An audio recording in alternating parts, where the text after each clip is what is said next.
పెట్టండి. సునీల్ గారు మ్యూట్ లో పెట్టండి మీది. నాదేం లేదు సార్. Okay okay. సో ఇలాగ చెయ్యాలని ఏం లేదు. కాకపోతే ఫస్ట్ వచ్చినప్పుడు అలా జరిగింది. ఎక్కడ జరిగిందంటే అపోస్తల కార్యంలో మనం చూస్తాం. పెంతెకోస్తు పండుగ దినమున పరిశుద్ధాత్మ వారి మీదకి వచ్చినప్పుడు వారు అలాగ చేశారని ఉంది. కానీ రెండోసారి ఎక్కడ చేసినట్లుగా మనకు కనబడలేదు అలాగా.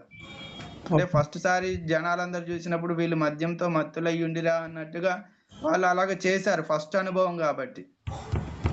సో రెండోసారి మూడోసారి వచ్చింది, పరిశుద్ధాత్మ వారి మీదకి వచ్చింది. పేతురు చేతులు ఉంచినప్పుడు వచ్చింది, కొర్నేలి ఇంటిలో వచ్చినప్పుడు వచ్చింది, తర్వాత పౌలు చేతులు ఉంచగా కూడా పరిశుద్ధాత్మను పొందారు. కానీ ఆ తర్వాత సందర్భాలలో ఇలాగూ జరిగినట్లు ఎక్కడా లేదు.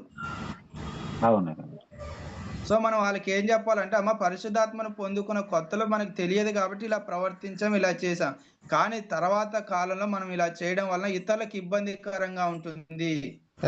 అవును సార్. వాళ్ళు భయపడతారు, లేకపోతే తప్పుగా అనుకుంటారు. సో మనం అలాగ ఉండకూడదని మనం వాళ్ళకి చెప్పినప్పుడు వాళ్ళు భాషలు మాట్లాడతారు, ఆత్మీయంగా ఉంటారు, అన్ని విధాలుగా ఉంటారు, కానీ కంట్రోల్ గా ఉంటారు.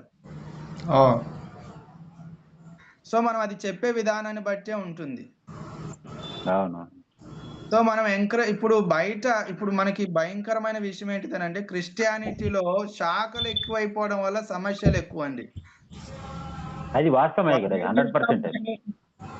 బయట చూస్తా ఉంటాం, వాళ్ళు రకరకాలుగా చేస్తా ఉన్నారు కదా. ఇప్పుడు వాళ్ళు చేస్తా ఉంటుంటే, అంటే వాళ్ళు నాట్యం చేస్తా ఉంటుంటే, వాళ్ళు కింద పడి చేస్తా ఉంటుంటే వీళ్ళు బాగా ఉన్నారు అని వాళ్ళు బోధించడాన్ని బట్టి వీళ్ళు కూడా అలాగనే అయిపోతా ఉన్నారు. లేదా గారు, అది మీరు ఏదైతే చెప్పారో నాట్యమాటలు వాళ్ళ అల్లరితో కూడినటువంటి, నేను కూడా దానికి అంటే ఇది మనము ఇప్పుడు మనము ఎదుగుతుంది అన్న దానికి సూచన అండి. అంటే మనం వాళ్ళని కంట్రోల్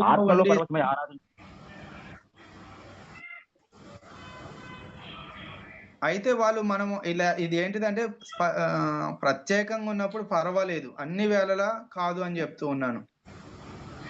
కరెక్టే గారు, మీరు చెప్పేది కరెక్టే. అది సార్ కొన్ని సంఘాలు కూడా ఈ పరిశుద్ధాత్మ పేరు చెప్పి డీజేలు పెట్టడం, డోలు గట్టిగా కొట్టి ఒకళ్ళిద్దరికి వచ్చే పరిశుద్ధాత్మ కాస్త 100, 150, 200 మందిని ఎగిరించి ఇంకా అనేకులు అటాక్ చేసుకోవటానికి ఇది ఒక ఎరగా ఉపయోగిస్తారు అనేది నా డౌట్ అండి. నేను కళ్ళారా చూసిన, అందుకోసమని చెప్పదలుచుకున్నా. నేను ఇప్పుడే ఒక మాట అన్నా కండి, క్రైస్తవంలో శాఖలు ఎక్కువ అయిపోవడం వల్ల సమస్యలు ఎక్కువ అని. సో మనం ఏంటంటే ఒకటి కరెక్ట్ ఒకటి తప్పు అని చెప్పే లోపు ఇంకొక సమస్య అనేటువంటిది ఏమవుతుందంటే ఉత్పన్నం అవుతా ఉంది. లేదా గారు, మనము మనం ఒక శాఖను విమర్శించడము, మనమే కరెక్ట్ అనుకోవడం కాదు. సో నేను కరెక్ట్, నువ్వు కరెక్ట్ అనుకోవడం కాదు. మన అందరం కూడా వాక్యాన్ని బేస్ చేసుకొని ఎప్పుడైతే వెళ్తామో, సో వాక్యమే సత్యము, వాక్యమే బేస్ మనకి. సో వాక్యాన్ని పట్టుకొని మనం వెళ్ళాలి. ఒక శాఖను పట్టుకొని, ఒక సంస్థను పట్టుకొని, ఒక సిద్ధాంతాన్ని పట్టుకొని మనం ముందుకు వెళ్ళొద్దు ఎప్పుడు కూడా. మనం ప్రార్థన చేసుకోవాలి, వాక్యం చదవాలి, వాక్యములు ఏదైతే మనకి కనపడుతుందో ఆ వాక్యానుసారంగా వెళ్ళాలి. ఈ రోజు నేను ఏదో 2 మంచి మాటలు చెప్పినని మీరు నన్ను ఫాలో అవడం, రేపు ఇంకొకరు 2 మంచి మాటలు చెప్పారని వాళ్ళని ఫాలో అవడం కాదు. వాక్యం ఏం చెప్తుందో అది ఫాలో అవ్వాలి అంతే. సత్యనారాయణ మీరు మ్యూట్ లో పెట్టండి. మీ పక్కన ఎవరో మాట్లాడుతా ఉన్నారు, సత్యనారాయణ గారు. ఓకే, ఇంకేమైనా డౌట్ ఉన్నాయా? లేకపోతే దీనికి ఏమన్నా మీరేమైనా సజెషన్స్ ఇస్తారా? మిగతా వాళ్ళు అందరు కాముగా వింటా ఉన్నారు. మీ సజెషన్స్ అంటే మీరు ఏం చేయకండి అంటే, ఈ మాటను ఇంకా వేరే విధంగా పలకకుండా, అంటే నా అర్థం ఏంటిదనంటే విమర్శించకుండా మీకు ఏదైనా సజెషన్స్ ఉంటే చెప్పండి.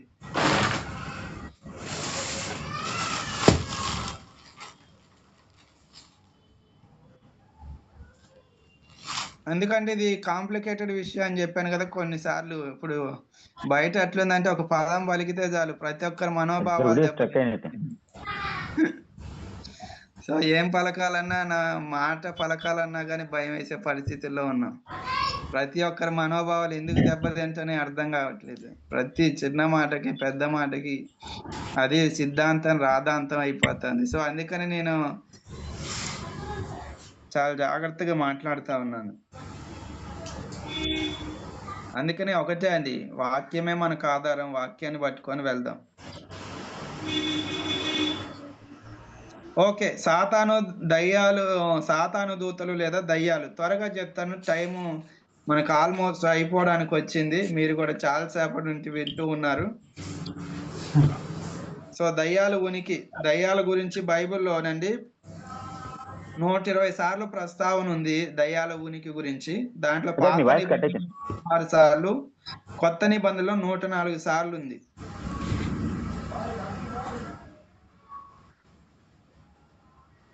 సో బైబిల్ని నమ్మే వాళ్ళు దయ్యాలు ఉన్నాయని నమ్మాలి. ఎందుకంటే యేసుక్రీస్తు ప్రభుల వారు తన నోటి నుంచి తాను దయ్యములను వెళ్ళగొట్టాడని వాక్యం ఉంది కాబట్టి బైబిల్ని నమ్మే వాళ్ళు దయ్యాలను కూడా నమ్మాలి. కానీ వాటిని పూజించకూడదు, వాటికి భోజనం పెట్టకూడదు. అర్థమైందండి? దయ్యాలని ఉన్నాయి నమ్మాలి కానీ వాటికి మొక్కకూడదు, వాటికి భోజనం పెట్టకూడదు. వెలుగు ఎంత నిజమో దయ్యం వాయిస్ కూడా కట్ అంతే. అవుతుంది కదా. ఎస్ అని. ఓకే, నిజమే. వెలుగంత మీరు అన్నమాట వాస్తవం. దేవదూతలు పరిశుద్ధాత్మ ఉందని ఎంత నిజమో దయ్యాలు ఉన్నాయి అనేటువంటిది కూడా నిజమే. అయితే ఆ దయ్యాలకి మనం ఏం చేయకూడదు? పూజ చేయకూడదు, లోబడకూడదు, వాటికి భోజనం పెట్టకూడదు. విశ్వాసులకు కూడా భోజనం పెట్టొద్దని చెప్పాలి వాటికి. పల్లెటూర్లలో ఏం చేస్తారంటే, ఎవరికైనా జ్వరం వచ్చింది అని, ఏదైనా ఇబ్బంది అయిందంటే సగినం అంట అది ఒకటి పడతారు. పేరు చెప్పగానే సాయంత్రం పూట పోయి చికెన్ అవన్నీ తీసుకెళ్ళి ఎక్కడో పెట్టేసి వస్తూ ఉంటారు. సో అటువంటి వాటిని ప్రోత్సహించొద్దు, వాటిని ఖండించాలి. పల్లెటూరులో కాదు సార్, ఇక్కడ కూడా చదువుతాయి. సో దయ్యాలకి వ్యక్తిత్వం కూడా ఉంది. సో వ్యక్తిగత వాటికి పేర్లు ఉంటున్నాయి. దయ్యాలకి వ్యక్తిగత పేరు ఏంటిదంటే శానా. దయ్యములకి ఉన్న పేరు ఏంటిదంటే శానా అని